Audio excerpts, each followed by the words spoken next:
Moi, je suis rentré en septembre là, au département de génie mécanique. J'ai fait bac maîtrise à Sherbrooke, donc je connais déjà bien la place, mais dans le temps, j'étais plus comme en aéronautique. J'ai fait le switch au doctorat en biomédical à University of Waterloo. J'ai fait un postdoc à University of Pittsburgh aux États-Unis. Puis là, c'est mon retour à Sherbrooke. Pour ce qui est des passe-temps, ben là, tu sais, j'ai 3 enfants en bas de 4 ans, fait que ça l'occupe beaucoup, là, ma vie en dehors du travail. Mais tu sais, sinon, j'apprécie beaucoup là, tu sais, voir des amis puis des bonnes discussions alentour d'une bière ou une coupe de vin. Ou, tu sais, même des jeux de société, j'adore ça, mais comme je dis, là, je suis assez occupé à la maison ces temps-ci. Surtout que le plus jeune a 4 mois. Euh, donc, ceci dit, comme vous pouvez voir, là, je suis très focus cardiovasculaire. Donc, des fois, l'overlap avec inter ou réadaptation n'est pas toujours clair, je dirais. Donc, j'invite en fait les gens à, si vous voyez des liens directs là, ou des utilisations des devices dans le cadre de la réhabilitation, là, ben, je serais vraiment intéressé d'en discuter avec vous. Donc, sur ce, je vais commencer la présentation. Une chose qu'on n'a pas mentionnée aussi, c'est que je suis membre de Créatech, qui est un groupe au 3IT, un groupe de chercheurs au 3IT à Sherbrooke. Puis ces gens-là, en fait, ont surtout un focus là, de innovation technologique en général. OK, bon, ceci dit. Donc, aujourd'hui, en fait, le but, là, ça va être vraiment d'explorer les 2 technologies cardiovasculaires sur lesquelles je travaille principalement, étant l'appareil de mesure de pression artérielle sans brassard. Puis, d'un autre côté aussi, on a la compression intermittente. Ça, c'est un device, en fait, qui est utilisé pour appliquer une pression là, sur les membres inférieurs. Puis, en faisant ça, en fait, on vient augmenter la circulation sanguine dans le corps humain. Puis, ben, en fait, ça a plusieurs applications. Puis aujourd'hui, on va en discuter d'une en particulier. Rapidement, en recherche, ce que je fais, c'est vraiment, là, comme on a dit, un focus sur le développement d'appareils de mesure et d'intervention cardiovasculaire. Puis pour faire ça, en fait, peut-être un peu pour comprendre mon background, j'utilise des techniques qu'on appelle de mécatronique. Donc ça, c'est vraiment l'interface entre le génie mécanique puis l'électronique, en fait. Donc tout ce qui est sensors, des trucs comme ça. J'utilise aussi beaucoup d'intelligence artificielle, en fait, pour développer des devices qui sont intelligents, en fait. Puis finalement, ben, je base beaucoup là, la plupart des décisions là, sur la physiologie du système cardiovasculaire. Généralement, c'est dans un optique où on veut passer là, du milieu clinique qui est super occupé à faire ou à permettre de faire un diagnostic et un traitement à domicile. Donc, rapidement, le plan de la présentation, aujourd'hui, je vais parler de la pression artérielle, en fait, de la mesure de la pression artérielle. Je vais vous parler surtout de 3 projets là, sur lesquels j'ai travaillé jusqu'à maintenant. Puis aussi, on va finir là, avec comment on peut utiliser la compression intermittente pour mitiger les chutes de pression chez nos aînés. Ça, en fait, c'est mon premier mandat inter là, que j'ai soumis, qui est présentement évalué. Juste en passant, là, la pression artérielle va prendre à peu près là, le 3/4 de la présentation quand même. OK, donc on va commencer par ça. Donc, un peu de contexte, là, tout le monde a besoin de mesurer sa pression artérielle. Aux États-Unis, depuis 2017, on a redéfini là, la pression artérielle comme étant une pression systolique de 130 et une pression diastolique de 80, donc 130 sur 80 mm de mercure, ce qui fait que maintenant, environ 50% là, des adultes aux États-Unis sont hypertendus. Ce chiffre-là est assez justifié. Ici, on peut voir là, un graphique dans Nature Medicine qui justifie en fait qu'avoir une pression systolique de 130 mm de mercure augmente les chances d'environ 80% d'avoir une maladie cardiaque dans sa vie par rapport à quelqu'un qui a une pression artérielle de 100 mm de mercure. Donc, on a toujours intérêt à descendre la pression artérielle. Puis, un autre aspect, en fait, c'est que les gens qui sont hypertendus, en fait, seulement 50% qui sont au courant qu'ils sont hypertendus, puis seulement 20% dans le monde ont leurs conditions sous contrôle. Donc, c'est vraiment une situation qui est problématique. La raison en arrière de ça, c'est que la façon de mesurer la pression artérielle en ce moment nécessite absolument un brassard et donc pas accessible directement. Donc, on a les méthodes plus classiques là, cliniques, qui est l'auscultation, où on utilise là, un stéthoscope. Le plus commun, en fait, est maintenant l'oscillométrie, donc le brassard automatisé là, que tout le monde, on fait juste peser sur un bouton, puis ça nous donne nos pressions. Même que maintenant, là, la plupart des médecins utilisent ça. Puis il y a certaines méthodes en recherche, mais eux autres aussi nécessitent une calibration par brassard. Donc, la mesure, en fait, avec cette considération-là, ce qu'on appelle le cuffless blood pressure measurement, la mesure de la pression artérielle sans brassard, est devenu un domaine de recherche là, en ascension depuis 2015. Puis, je ne sais pas si c'est vraiment relié, mais certainement depuis 2015, en fait, il y a l'apparition de l'Apple Watch. Puis, donc, tout ce qui est wearables, en fait. Puis, on peut voir là, que maintenant, il y a même des appareils cuffless qui sont homologués. Puis, ont à peu près tout un form factor là, de montre. Donc, quand on parle d'homologué, là, on parle de FDA approved, on parle de CE mark. Par contre, c'est pas parce qu'il y a un appareil et FDA qui fonctionne. Puis, c'est seulement que c'est safe pour l'utilisateur. Donc, ici, là, ce qu'on peut voir, c'est qu'en 2022, la European Society of Hypertension a fait un consensus pour dire à tous les cliniciens, on n'utilise pas les cuffless devices pour des applications cliniques. Surtout pour des raisons de validation, en fait, de ces appareils-là. Il y a plusieurs méthodes pour mesurer la pression artérielle sans brassard, mais il faut comprendre que ce qu'on appelle le Pulse Transit Time ou Pulse Wave Analysis, puis on va en parler aujourd'hui, constitue là, environ 95% des études, si ce n'est pas plus. Donc, c'est vraiment, souvent, quand on va parler de cuffless, on va parler de ces deux types de méthodes-là. Pour ce qui est du facial video, en fait, c'est similaire à ce qu'on appelle Pulse Wave Analysis. C'est juste qu'au lieu d'être dans une montre, c'est intégré à. Ça utilise la caméra. On n'en parlera pas beaucoup aujourd'hui. On n'en parlera pas aujourd'hui. Pour ce qui est de la oscillometric finger pressing, on va en parler. Puis l'ultrason, ben en fait, je pense que c'est une technique qui est très peu pratique, donc on n'en parlera pas. Puis volume clamping, dans ce cadre-là, en fait, c'est quelque chose qui est plutôt inconfortable à porter. Puis il faut comprendre qu'il y a seulement là, un article dans la littérature qui parle de ce sujet-là, dans le cadre de cuffless, comme on l'entend. Donc rapidement, Pulse Wave Analysis et Pulse Transit Time, comme j'ai dit, sont les méthodes prédominantes et les seules méthodes qui sont utilisées dans les devices qui sont homologués. L'idée en arrière de ça, c'est de venir mesurer ce qu'on appelle un nombre de pouls, en fait, là, la waveform, à partir de soit un photoplastomography, plus connu sous le nom de PPG, ou de tonométrie. Puis l'idée, en fait, c'est qu'on vient envoyer ça dans un algorithme qui extrait des features.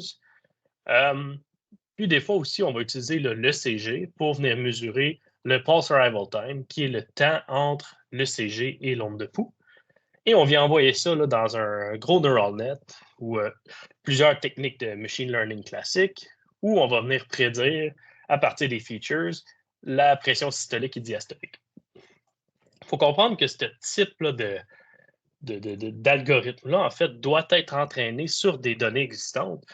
Et ce qui est fait généralement, ou dans, je dirais, le 95% des cas, c'est qu'on vient utiliser là, beaucoup de données de plusieurs individus où on vient mesurer en même temps les features, puis on vient mesurer la pression, puis on vient entraîner nos modèles à reconnaître la similarité entre les features et la pression artérielle. Par contre, là, ces algorithmes-là ne fonctionnent tellement pas bien que tous les algorithmes nécessitent une calibration périodique avec un brassard. Et même si on pousse plus loin, là, ça, c'est une étude rapidement. Puis, dans mon domaine, je passe toujours mon temps à justifier que tout ce qui existe ne fonctionne pas. Donc, ça, c'est comme mon speech habituel. Donc, ça, c'est Microsoft Research, en fait, qui ont démontré. Ici, on a Best Waveform Feature Model, qui est vraiment le Pulse Wave Analysis, et comparé avec un Baseline Model. Baseline Model, c'est l'utilisation seulement de la calibration pour estimer la pression artérielle sur 24 heures. Donc, en gros, on prend une valeur puis on dit c'est ça continuellement sur 24 heures versus l'utilisation d'un device cuffless qui est calibré avec le brassard sur 24 heures. Ce qu'on peut voir finalement, c'est que l'erreur d'estimation, le total error, est pratiquement la même. Donc, ce que ça veut dire, c'est que le device ajoute aucune valeur ajoutée par rapport à seulement mesurer sa pression artérielle avec un brassard une fois par jour. Donc, c'est assez problématique et ça justifie pourquoi finalement European Society of Hypertension ont pris cette décision-là. Donc, je vous ai parlé d'une méthode qui est plutôt différente, là, la Oscillometric Finger Pressing Method. L'idée, en fait, en arrière de cette méthode-là, c'est d'imiter le brassard automatisé, mais de venir implémenter ça dans un téléphone intelligent.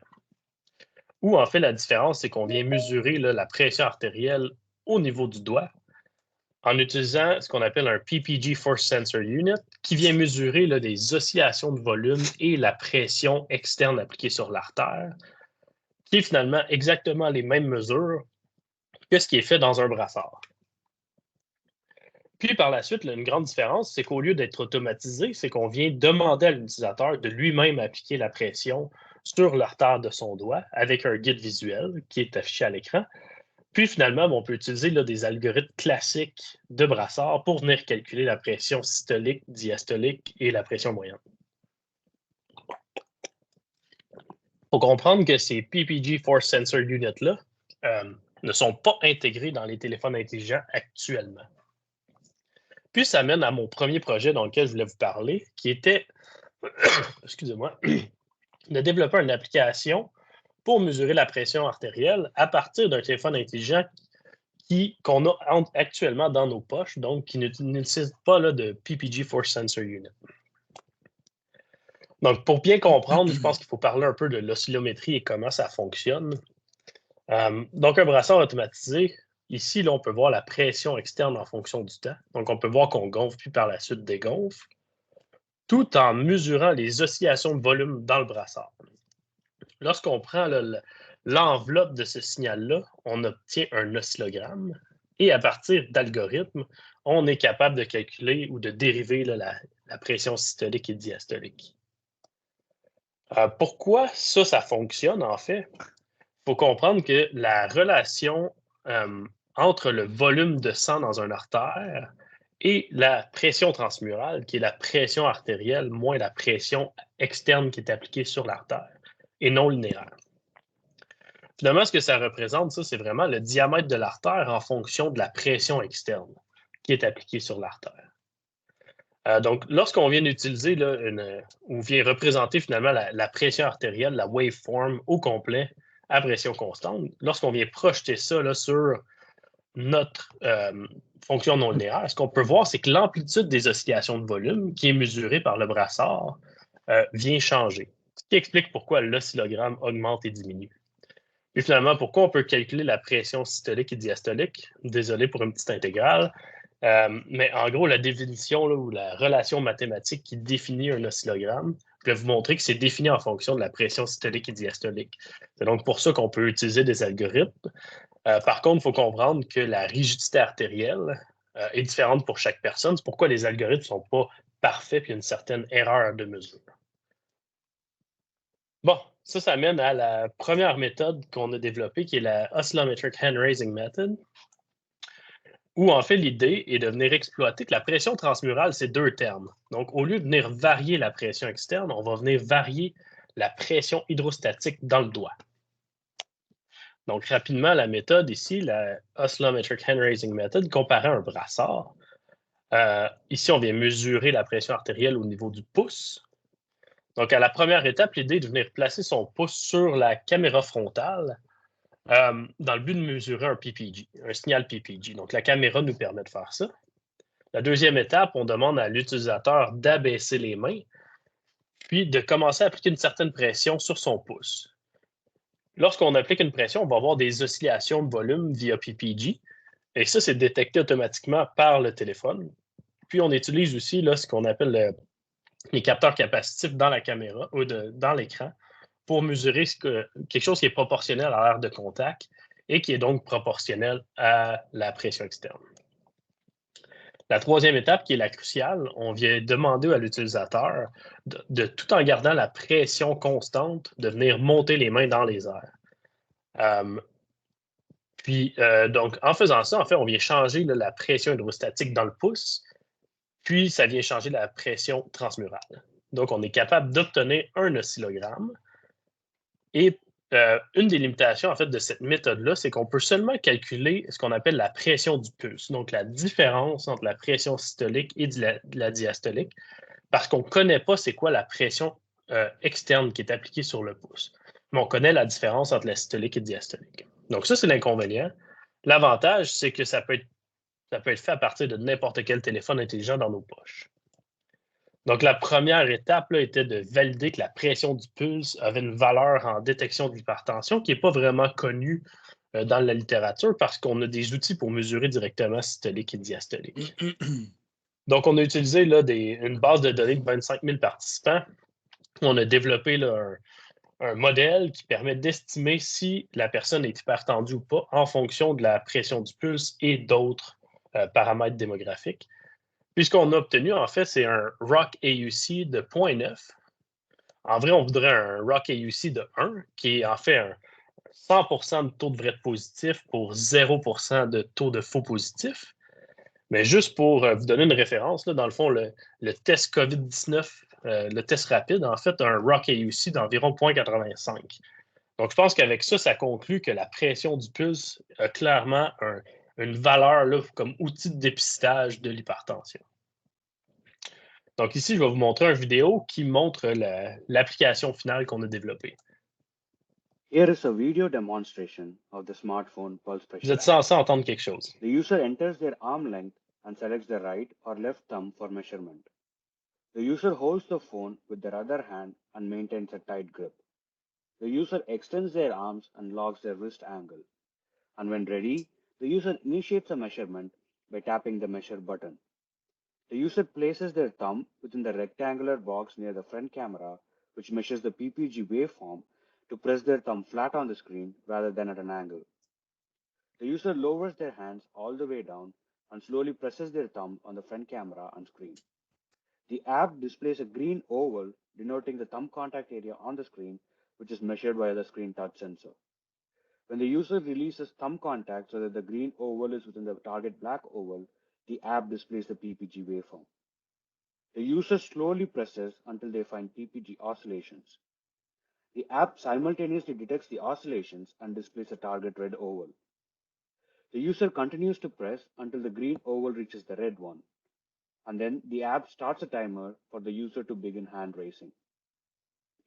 The user steadily raises their hands to all the way above their head over a duration of 20 to 40 seconds while maintaining the alignment of the green and red ovals.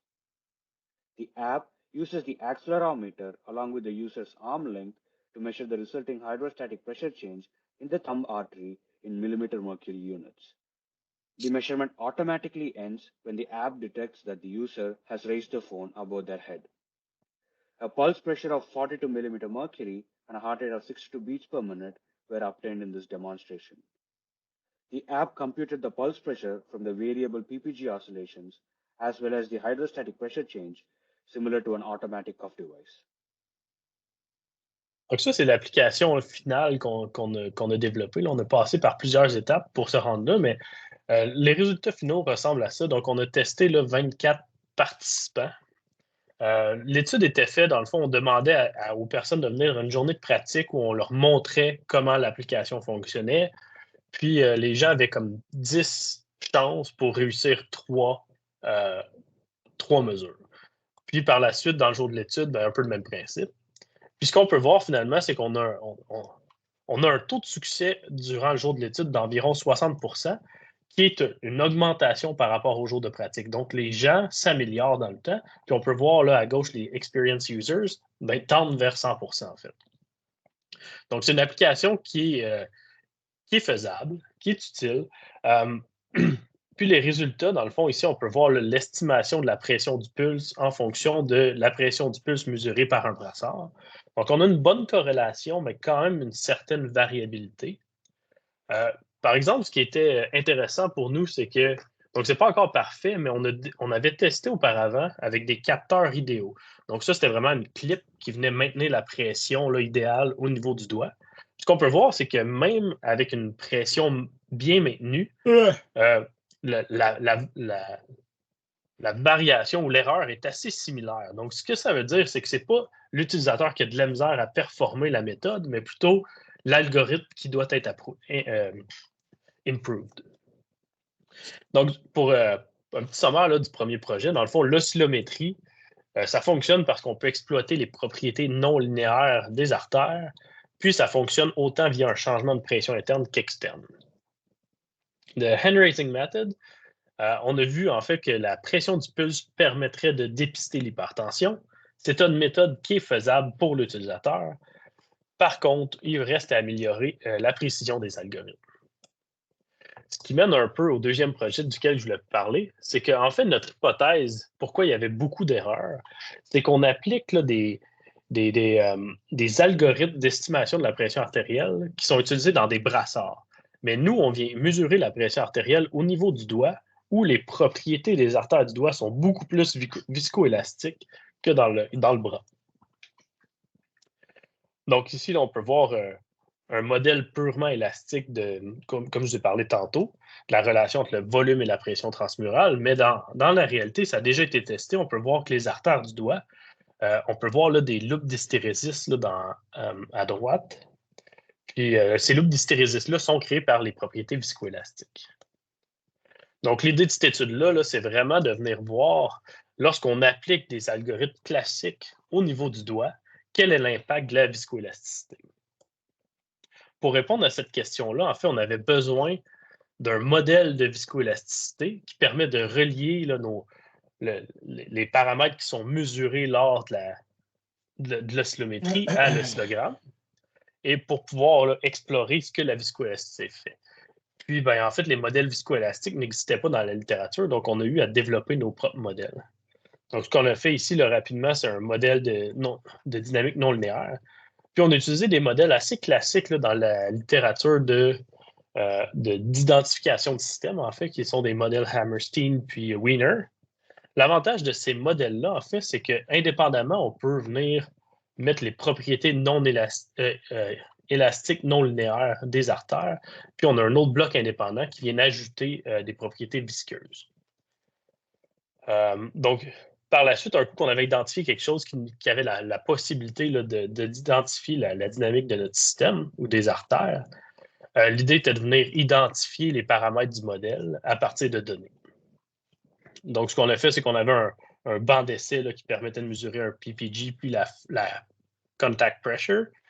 Puis, on a aussi un device qui permet de mesurer la forme d'onde complète de la pression artérielle au niveau du doigt. Et donc, on pouvait venir mesurer la pression transmurale directement, ainsi que le PPG nous donne quelque chose qui est proportionnel au volume de sang dans les artères. Donc, un coup qu'on a identifié tout ça, en fait, ce qu'on a fait, c'est qu'on est venu comparer l'erreur d'estimation de l'oscillogramme pour les modèles viscoélastiques versus les modèles non viscoélastiques. Et ce qu'on peut voir, c'est qu'on a une diminution drastique de l'erreur d'estimation, ce qui montre en fait que vraiment les propriétés viscoélastiques du doigt sont vraiment importantes pour bien modéliser ce qui se passe. Et puis ici, d'un autre côté, ben, on a encore une fois là, les modèles viscoélastiques et la cut-off frequency du modèle, qui est en fait inversement proportionnelle à la viscoélasticité. Puis l'idée, en fait, c'est que ça démontre qu'une cut-off de 3 Hz par rapport à des battements cardiaques à 1 Hz, c'est vraiment non négligeable. Donc maintenant, on a notre modèle, puis on peut l'utiliser pour venir faire varier nos paramètres pour bien comprendre ce que la viscoélasticité fait sur notre algorithme de calcul de la pression artérielle. Donc, ici, là, on a fait une étude de sensibilité des paramètres, puis je veux seulement focuser sur le premier ici, qui est l'erreur d'estimation de la pression systolique en fonction de la pression du pulse et de la cut-off frequency, donc de la viscoélasticité. Ce qu'on peut voir ici, c'est que si quelqu'un a une grande pression du pulse puis des artères très viscoélastiques, en fait, là, la sous-estimation de la pression artérielle peut être jusqu'à 50%. Ce qui est vraiment non négligeable. Puis en fait, on était plutôt satisfait de ces résultats-là parce que si on se rappelle les résultats que je vous ai présentés précédemment, on comparait notre pression du pulse avec la pression au niveau du bras. Mais en fait, quand on vient comparer là, avec la pression du pulse au niveau du doigt, qui est différente en fait, on peut voir là, que ça fait vraiment bien avec nos données. En fait, on a vraiment une sous-estimation constante de la pression du pulse, puis on a une grande variabilité, puis cette grande variabilité-là est probablement créée par le range de viscoélasticité ou de propriétés viscoélastiques chez différents individus. Donc, pour conclure là, la partie smartphone, en fait, je crois qu'il faut vraiment travaillé sur intégrer des nouveaux algorithmes d'estimation de la pression artérielle qui incluent la considération des propriétés viscoélastiques des doigts. Puis ça, en fait, ça va nous permettre de vraiment augmenter l'accessibilité de la mesure de la pression artérielle à tous, soit via la finger pressing method ou la hand raising method. OK, donc la suite des choses, en fait, je vais vous présenter un dernier projet qui, au lieu de... On s'intéresse plutôt à être capable de mesurer en continu la pression artérielle, ce qui n'est pas faisable actuellement avec un brassard. Donc, juste pour remettre en contexte, là, on a, dépendamment des chiffres qu'on utilise, là, on a à peu près 1 personne sur 5 dans le monde qui est hypertendue. La moitié de ces gens-là ignorent leurs conditions. Donc, en ayant un téléphone intelligent qui permet la mesure de la pression artérielle, on pourrait améliorer cette section-là, en fait. Mais un coup, les gens sont au courant qu'ils sont hypertendus, ne vont pas certainement switcher dans la catégorie bleue qui est sous contrôle, mais vont probablement aller du côté où en fait, ils reçoivent des traitements non optimaux. Donc, dans ce cas-là, en fait, la solution serait d'être capable de mesurer en continu la pression artérielle pour vraiment être capable de mieux diagnostiquer puis mieux traiter chaque individu indépendamment.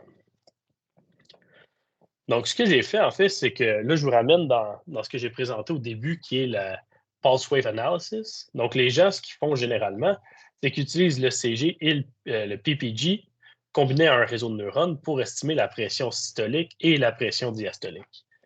Moi, en fait, ce que j'ai fait, c'est que j'ai proposé une approche qui permet d'estimer la forme d'onde complète de la pression artérielle. Puis, l'idée, en fait, c'est qu'en estimant la dynamique complète, on serait plus précis lorsqu'on viendrait extraire systolique et diastolique. Aussi, j'ai développé une façon là, d'estimer l'intervalle de prédiction ou l'incertitude associée à nos estimations. Puis en fait, l'idée, c'est que si nos estimations sont incertaines, on devrait au moins le savoir. Donc maintenant, notre modèle nous donne accès à une probabilité de pression artérielle. Puis finalement, c'est qu'il faut comprendre que ces modèles-là sont... j'ai travaillé sur le fait de les individualiser, en fait. Donc, on ne vient pas, là, comme la plupart des méthodes, venir utiliser des données de population générique, mais on vient personnaliser un modèle pour chaque individu. Donc, rapidement, là, on a mesuré la forme d'onde de la pression artérielle via un brassard au niveau du doigt. On avait le PPG dans un headband, puis on avait aussi un ECG qui était intégré dans une veste. L'idée générale, en fait, de l'utilisation de ce device-là, c'est qu'on pouvait, avant notre vie quotidienne, aller chez le docteur, puis mettre nos sensors, puis mesurer notre pression artérielle avec un brassard au doigt. Après quelques instants, on enlève notre brassard au doigt, on va vivre notre vie quotidienne, puis le lendemain, on revient, puis on remesure d'autres pressions artérielles, puis on pouvait utiliser les données avant et après pour entraîner nos modèles et retrouver quelle était la pression artérielle sur 24 heures, et ainsi que l'incertitude. Donc, le protocole de validation, en fait, plus précisément, on avait développé une procédure de 15 minutes qui était faite avant et après 6 heures de vie quotidienne, où dans cette procédure-là, on vient demander aux utilisateurs de faire plusieurs opérations qui viennent challenger leur pression artérielle. Donc, l'idée ici, en fait, c'est qu'on vient vraiment couvrir un range de pression artérielle qui est large, en fait, qui est plus large que la vie quotidienne des gens. Donc, on aurait des données assez riches là, pour entraîner un modèle personnalisé pour ces individus-là. Donc, c'est vraiment différent des modèles qui viennent utiliser, en fait, le range de pression artérielle, généralement. On va le chercher en entraînant nos modèles sur différents individus. Là, en ce moment, c'est plus une approche personnalisée. Donc, les résultats principaux de ces études-là, en fait, ici, on peut voir qu'on est capable d'estimer la forme d'onde de pression artérielle chez différents individus, donc vraiment différentes formes. Ici, on a la pression artérielle durant la journée d'un participant représentatif, où on a extrait la pression systolique et la diastolique de la forme d'onde complète. Et on peut voir que le modèle est capable de suivre ces variations-là de pression durant la journée. Puis finalement, on a analysé les résultats en termes de position assise, debout et lors de la marche. Ici, on peut voir l'erreur ou l'écart type de l'erreur, en fait, d'estimation de la pression pour les données originales. Puis ici, à 8000 mètres de mercure, en fait, on a la limite acceptable pour un brassard. Mais il faut se rappeler là, que le modèle non seulement estime la pression artérielle, mais aussi l'intervalle de prédiction ou l'incertitude. Donc, ce qu'on a fait, c'est qu'on a mis une limite acceptable d'incertitude à 8000 mètres de mercure. Puis, toutes les données qui ont une incertitude plus grande que ça, on vient les enlever de notre base de données. Donc, ce qu'on peut voir, c'est qu'on vient significativement réduire l'erreur d'estimation. C'est sûr que ça a un coût parce qu'on garde environ 70 des données en position assise et debout et seulement 30 lors de la marche. Il faut comprendre qu'estimer la pression artérielle durant la marche, c'est assez difficile, mais je pense que ça prouve le point, en fait, c'est qu'on utilise l'architecture pour garder seulement les mesures de haute qualité pour faire des diagnostics. Donc, on s'assure de ne pas faire de faux diagnostics. Donc, pour conclure la partie mesure de pression artérielle sur mes 3 projets, en fait, j'espère que ça vous a convaincu, en fait, qu'il y a un potentiel d'améliorer le diagnostic d'hypertension via une mesure en continu de la pression artérielle, puis que de mesurer la pression artérielle via smartphone, en fait, on aurait la capacité d'augmenter l'accessibilité de la mesure de la pression. Maintenant, où c'est qu'on s'en va avec tout ça? En fait, les prochaines étapes seraient de pousser ça où on veut en fait un appareil qui permet de mesurer plusieurs paramètres hémodynamiques. Donc, pas seulement la pression artérielle, mais le débit cardiaque, la rigidité artérielle, etc. Donc, basé sur les points forts et les faiblesses de ce que j'ai fait jusqu'à maintenant, j'espère que je vous ai convaincu que la forme d'onde et que l'incertitude est clairement importante dans la mesure en continu de la pression artérielle et que les modèles par individu ont clairement une valeur ajoutée par rapport aux modèles généralisés, si on veut, qui ne sont pas très précis dans la littérature. Par contre, il faut comprendre que le device qu'on utilise pour mesurer la forme d'onde coûte environ 40 000 US. Donc, ce n'est pas très acceptable sur le long terme. Puis aussi que les procédures qu'on demandait de faire aux gens, en fait, c'est peut-être pas réaliste de demander ça à n'importe quelle population de faire ça.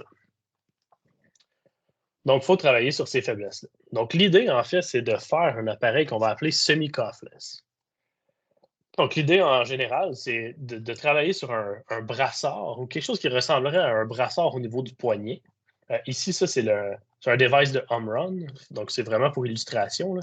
Mais l'idée, c'est que ce device-là devrait être capable non seulement de mesurer la pression systolique et diastolique, mais aussi la forme d'onde complète. Donc ça se ferait via une combinaison de oscillométrie et de tonométrie. Mais en fait, l'idée de tout ça, c'est qu'on pourrait se débarrasser du brassard au niveau du doigt. Et donc, on aurait tout le temps l'accès à la forme d'onde complète sur notre poignet. Puis l'idée, c'est que ce device-là pourrait être utilisé dans la journée pour faire des mesures qui seraient opportunistiques. Puis l'idée en arrière de ça, c'est qu'au lieu de demander aux gens de faire une procédure fixe, en fait, on utiliserait leur vie quotidienne comme étant une façon de challenger leur pression artérielle. Puis il faudrait détecter quand est-ce qu'on a des changements de pression pour venir faire ces mesures opportunistiques-là. Puis finalement, ces changements-là seraient détectés via notre modèle par réseau de neurones qui viendrait estimer la pression artérielle en continu entre ces valeurs opportunistiques-là. Donc, ces valeurs opportunistiques seraient utilisées pour réentraîner le modèle et ainsi de suite durant la vie quotidienne. Donc, ça nous permettrait encore une fois d'avoir notre forme d'onde et nos modèles personnalisés. Puis, un device comme ça, ça nous permettrait en fait d'avoir tous les ranges de variations de pression. Fait qu'on pourrait avoir des variations de pression sur 30 secondes, on pourrait les avoir sur 24 heures, mais aussi sur une année. Donc, je pense qu'au niveau de la médecine, pour les médecins qui s'intéressent beaucoup à l'hypertension, je pense que ça a beaucoup de valeur ajoutée. Juste une petite note sur la valorisation de la forme d'onde, en fait. C'est que non seulement ça nous aide à être plus précis, mais aussi la forme d'onde est utilisée en rigidité artérielle, généralement par aplanation tonométrique. Puis, ça nous permet de dériver aussi là, ce qu'on appelle la pression centrale, qui est beaucoup plus corrélée avec les maladies cardiovasculaires ou les risques de maladies cardiovasculaires. Par contre, on a besoin d'un utilisateur expert qui vient prendre une mesure spontanée dans la journée. Donc, on peut s'imaginer que si on a un device qui vient faire ça en continu, bien, ça nous permettrait d'avancer vraiment nos connaissances sur l'importance de la pression centrale, puis aussi de ces variations durant la journée, qui est pas mal inconnue en ce moment. De l'autre côté, pour l'insuffisance cardiaque, en fait, il faut comprendre que la forme d'onde, il y a des modèles qui nous permettent de dériver ce qu'on appelle le débit cardiaque à partir de la forme d'onde. Donc, l'idée, en fait, c'est qu'on pourrait monitorer des changements de débit cardiaque, par exemple chez les personnes souffrant d'insuffisance cardiaque. Puis, lorsqu'on a une diminution de ce débit cardiaque-là, on pourrait venir, ou en fait, on pourrait détecter des patterns, on pourrait dire, puis venir intervenir, là, par exemple, avec des diurétiques de façon préventive. Donc, pour un petit sommaire là, des applications potentielles, où on a couvert quand même l'hypertension puis un peu l'insuffisance cardiaque. Puis, le restant de la présentation va s'intéresser beaucoup plus à la syncope, donc les chutes de pression. Et en fait, ça mène là, à parler de la compression intermittente, puis en fait de comment on peut combiner là, ces deux appareils-là pour contrer les chutes de pression chez nos aînés. Donc, la syncope, en fait, c'est un risque qui est très élevé chez nos aînés. Là, on a environ 20 des gens au-dessus de 75 ans qui en souffrent. 35 des syncopes résultent en blessures, ce qui représente quand même 6 des hospitalisations. Et 25 des gens qui ont une syncope ont un taux de décès sur 2 ans. Donc, je ne suis vraiment pas un expert de la syncope, mais il y a 3 causes principales de la syncope. Puis, leur relation entre eux, c'est que vraiment, il y a des chutes de pression artérielle qui fait perdre connaissance. Aujourd'hui, là, on va focuser rapidement sur l'hypotension orthostatique que je connais, que je suis plus familier, qui représente quand même 10 à 15 des cas.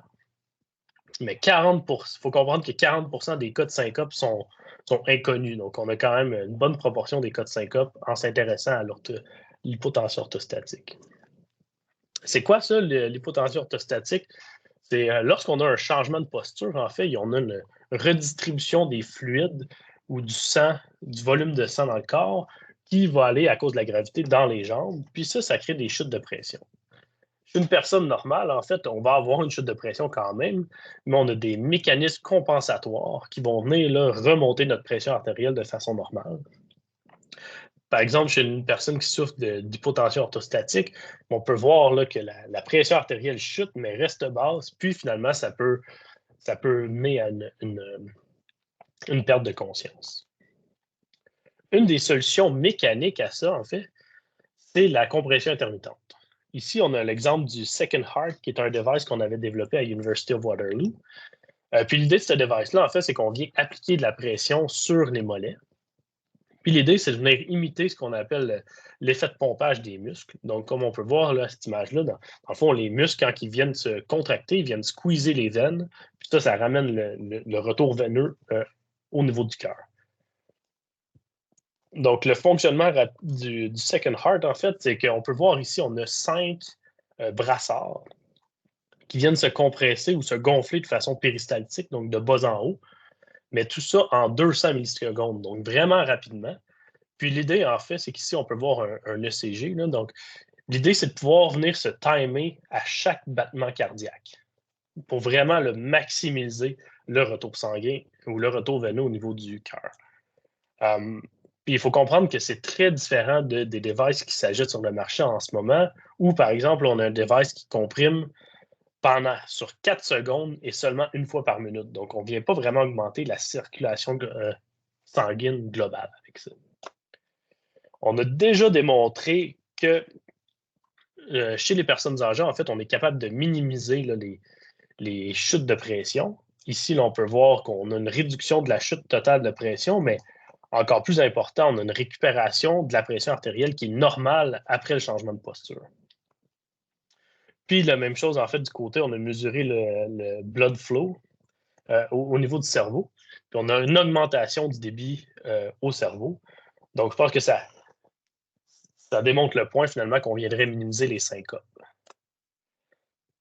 Par contre, là, l'idée est bonne, ça fonctionne bien, mais il y a certaines limitations. Donc, il faut comprendre là, que ce device-là en arrière est bien croppé parce que finalement, il est attaché là, à un gros Makita qui roule au fond du local, qui fait beaucoup de bruit. Donc, en termes de portabilité, c'est assez limité. Puis, d'un autre côté, on a un scientifique là, qui vient, lui, peser sur le bouton pour partir la machine quand la personne âgée se lève, puis l'arrêter par la suite. Donc, clairement, il y a quelque chose à faire au niveau de la détection là, de la chute de pression. En termes de direction future, où c'est qu'on s'en va avec ça? Ben, l'idée, c'est d'avoir un appareil qui est plutôt mécatronique, donc plutôt portable. Ça, c'est un exemple de design. Là. Donc, on a des moteurs électriques qui viennent tirer sur des bandes pour appliquer la pression sur les mollets. Donc, en étant électromécanique, on a le potentiel d'être plus léger et plus portable. Une autre façon de minimiser la masse du device et d'être portable, c'est d'être efficace, en fait, dans la compression. Donc, ici, là, on a le débit sanguin en fonction du temps. Puis, on peut voir là, le CT, donc le timing de compression. Donc, le débit sanguin dans la jambe, on peut s'imaginer qu'on peut comprimer à différents timings. Puis, ce qu'on a observé là, ici, c'est qu'on peut voir le débit sanguin en fonction du compression timing. On peut voir que chez différents individus, la fonction est différente. Et ce qui vient maximiser le débit sanguin, en fait, même pour un individu, dans le premier 30 minutes versus le deuxième 30 minutes, l'optimalité change dans le temps et c'est la même chose pour différents individus. Donc, avoir un device assez intelligent qui permet de s'adapter dans le temps et pour chaque individu nous permettrait d'avoir un device qui serait plus petit et plus efficace. Une première approche qu'on a déjà étudiée, c'est le reinforcement learning, qui est de l'intelligence artificielle. Donc, sans rentrer trop dans les détails, là, je pense que Reinforcement Learning est un setup qui fit plutôt bien avec notre problème. Donc, on a un environnement, qui est dans notre cas le système cardiovasculaire, et qui interagit avec un ordinateur, en fait. Et cet ordinateur-là prend des décisions de choisir le timing pour maximiser la reward, qui est le débit sanguin dans ce cas-ci. Donc, sans aller dans trop les détails, on a fait une simulation. Donc, ça n'a jamais été testé sur des gens, mais en termes de simulation, l'avantage, c'est qu'on a accès à ce qui est le timing optimal de la compression. Et on a comparé ça là, à des modèles d'apprentissage automatique ou de reinforcement learning. Puis, ce qu'on peut voir en bas, c'est qu'on a le débit sanguin en fonction du temps, puis que l'apprentissage automatique ou le reinforcement learning nous permet de toujours tendre vers le timing optimal. Puis on peut voir là, à 30 minutes, en fait, ce qu'on a fait, c'est qu'on a changé le modèle pour, par exemple, la personne qui changerait de position. Donc, on peut voir que le modèle peut toujours s'adapter en continu. Mais bon, c'était une simulation. Donc, ceci dit, pour la compression intermittente, pour contrer les chutes de pression, je pense que la fonction est démontrée. Par contre, en termes d'applicabilité, c'est assez limité. Et donc, le prochain step, en fait, qui fait partie du mandat inter, c'est de travailler sur la portabilité, donc surtout la partie électromécanique. Mais je pense que dans le futur, de travailler sur un device intelligent va nous permettre d'avoir quelque chose qui est beaucoup plus léger. Puis aussi de travailler sur la détection des chutes de pression, soit de pression artérielle ou même détecter là, des changements de posture via des centrales inertielles. Donc, pour finir, hein, il est déjà 47. Sommaire des applications potentielles, sans aller dans trop de détails, je pense qu'il y en a plusieurs applications potentielles, mais vous voyez que c'est toutes des applications potentielles qui sont plutôt cardiovasculaires. Donc, si vous avez des suggestions plus en réadaptation, ben, ça me ferait plaisir d'en discuter avec vous. Merci.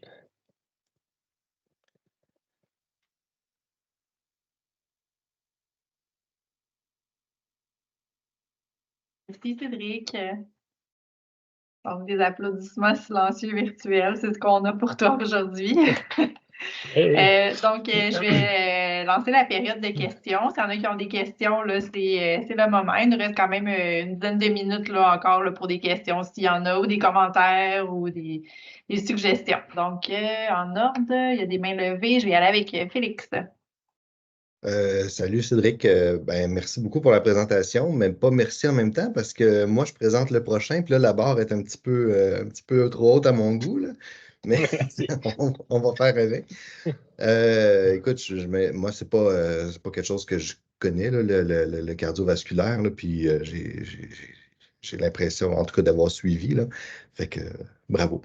C'est- J'avais des questions, moi, c'est sur ton usage du téléphone. J'essaie de comprendre qu'est-ce que tu mesures avec quoi. Ouais. Mettons que je fais un petit résumé là, pour ce qui est de quand la personne pèse sur une zone, j'ai l'impression que tu estimes la force basée sur l'aplatissement du doigt en te basant sur une, une donnée de résistance des tissus Ben, mous du doigt ou. ben, c'est ça, en fait, c'est ça la particularité de l'application quand on lève les mains, là. Ouais, Parce que l'autre, qui est la finger pressing method, c'est vraiment un force sensor. Fait que ça, on sait exactement la grosseur du sensor, puis la force, donc on est capable de dériver la pression. Pour l'autre, en fait, c'est ça la limitation, c'est qu'on ne sait pas la pression externe. Donc, on utilise seulement le sensor, oui, dans l'écran, mais la seule chose qu'on peut faire avec ce sensor-là, c'est voir si la pression a changé. Mais on ne sait pas c'est quoi la valeur. Donc, ce qu'on demande à l'utilisateur, c'est de la garder constante. Puis, ce qu'on vient mesurer, en fait, c'est qu'on utilise les accéléromètres dans le téléphone avec une mesure de longueur des bras. Puis ça, en fait, c'est un changement de pression hydrostatique dans les bras. Puis donc, c'est ça notre taxe qui nous permet de calculer la pression. C'est vraiment qu'on a un changement de pression hydrostatique en millimètres de mercure. Donc, c'est OK. vraiment le calcul se fait à partir d'un accéléromètre qui calcule l'angle du téléphone, donc où on est rendu dans la motion. Puis, on a besoin d'une mesure de longueur du bras aussi. OK. Mais tu avais mentionné aussi la caméra, mais là, qu'est-ce qu'elle mesure, la caméra? Puis elle ne mesure pas en même temps la force parce qu'il n'y a pas de senseur, il n'y a pas de capteur capacitif autour de la caméra. Fait que là, elle sert Oui, à quoi? oui, c'est ça, en fait. Puis c'est la raison pourquoi on a utilisé la caméra frontale. La caméra frontale de tous les téléphones est placée sur l'écran, là. OK. Donc, on est capable de dériver là, les deux sensors en même temps. Dans le fond, on est capable OK. d'extraire le.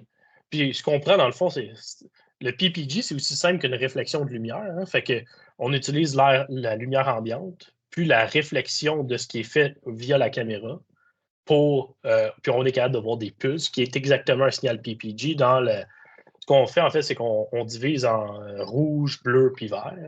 Puis on prend seulement le signal rouge, qui est pas mal le plus représentatif de l'artère en tant que tel. OK. Mais tu ne mesures pas le battement cardiaque après ça à partir de. Oui, tu le mesures aussi à partir de Aussi, ouais. de la surface du doigt écrasé, là. On mesure le rythme cardiaque aussi, possiblement, ouais. Parce OK. qu'on a les pulses, donc on peut prendre le temps entre les deux. Mais vraiment, OK. l'oscillogramme, c'est comment l'amplitude du signal PPG change. Puis à partir d'algorithmes, ce qui est la min slope, max slope, ça, ben, à quelle pression hydrostatique ça arrive, la différence entre les deux, c'est la pulse pressure. OK. Cool. Merci. Ça fait plaisir. Philippe? Oui, ben, super intéressant. Moi non plus, je ne suis pas un expert en mesure de ce genre, mais je me demandais encore pour l'application téléphone, la modélisation, si vous avez considéré, j'imagine qu'il y a beaucoup de choses qui peuvent influencer le modèle, femme-homme, la pression périphérique n'est pas la même. L'âge doit arriver, doit avoir, puis s'il y a des conditions, j'imagine diabète, arthrite ou d'autres, là. Fait que je ne sais pas si vous voulez aller là, puis Ouais. est-ce que vous avez donc est-ce que vous faire des modèles différents selon vous Ben, considérez en ces fait, facteurs-là dans les modèles, puis si ça peut c'est une, améliorer la précision aussi, là? c'est une bonne question, mais en fait, au niveau du modèle en tant que tel, le modèle permet de calculer la rigidité artérielle. OK. C'est pas des valeurs vraiment absolues parce que le problème, c'est que le PPG, c'est une valeur en volts, mais quelque chose, en tout cas, la shape est représentative de la rigidité artérielle. Puis, même chose pour la viscoélasticité. Donc, on était capable, indépendamment de si la personne, une femme, un homme, plus âgé, plus jeune, le modèle a la capacité de modéliser la rigidité artérielle de cette personne-là.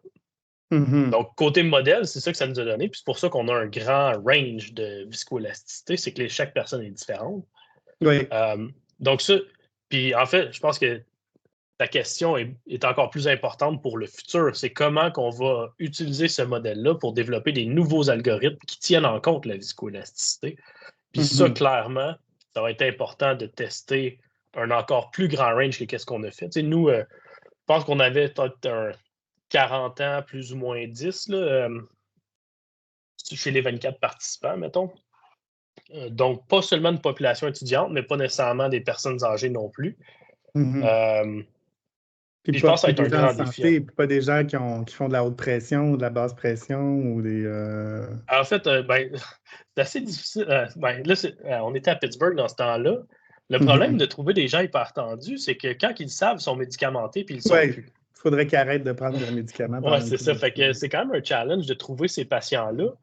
Mais on avait quand même un range de pression artérielle proche de l'hyper. On avait certains haut range puis bas range quand même. Là, on peut voir que le pulse pressure, on avait un range d'environ de 20 à 60. Fait que probablement une pression systolique de 145 max à. J'imagine qu'on peut baisser la pression avec un garrot, puis on peut augmenter la pression en faisant courir la personne ou quelque chose comme ça. J'imagine qu'on peut aussi. Oui. Tout à fait. En fait, c'est ça, on le faisait. On faisait de l'exercice. En fait, là, il y a quelques points sur le graphique qui est de l'exercice. Côté garrot, c'est un peu plus complexe parce que là, si on commence à avoir un problème de signal parce qu'on n'a plus de flow. Oui, non, mais on ne peut pas sans tout bloquer, là, on peut diminuer, j'imagine.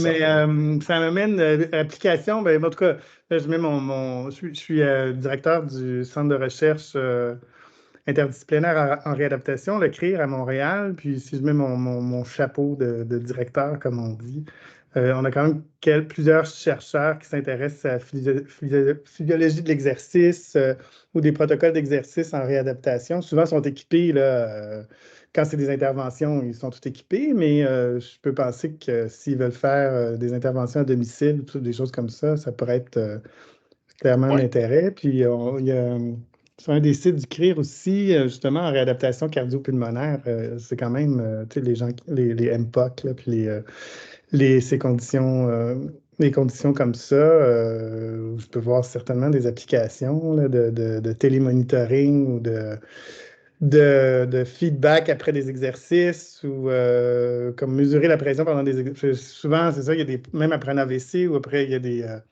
Il y a une réadaptation, mais il y a aussi une réadaptation qui est simplement physiologique, là, de remettre les gens plus en forme, là, avec des protocoles d'exercice qui sont encouragés. Fait que peut-être de monitorer la pression, puis avec des individus qui sont peut-être à risque, là, ça peut être. Des protocoles à domicile, ça peut être super intéressant. En fait, c'est une bonne idée. En fait, je pensais proposer à Eleonore Riesco, en tout cas, de justement faire un prochain mandat inter sur monitorer l'exercice à la maison, monitorer la pression artérielle durant l'exercice. Puis en fait, on a un article, j'en ai pas parlé aujourd'hui, j'ai pas eu le temps, là, mais on a fait des premières démarches là, à mesurer durant des VO2 max, par exemple. Là. Je pense pas qu'on irait à ce point-là. Je ne sais pas c'est quoi les procédures d'exercice, là, mais. Ah oui, non, ils montent haute intensité. Oui, pas des athlètes olympiques, là, mais on monte à un certain pourcentage. On calcule le VO2, puis ils montent à X% là, du. Oui. Ça serait très intéressant. Fait que, merci. Bon, super. OK, je pourrais peut-être me renseigner puis te revenir. Oui, ça serait gentil, merci. Bon, très bonne présentation. Merci.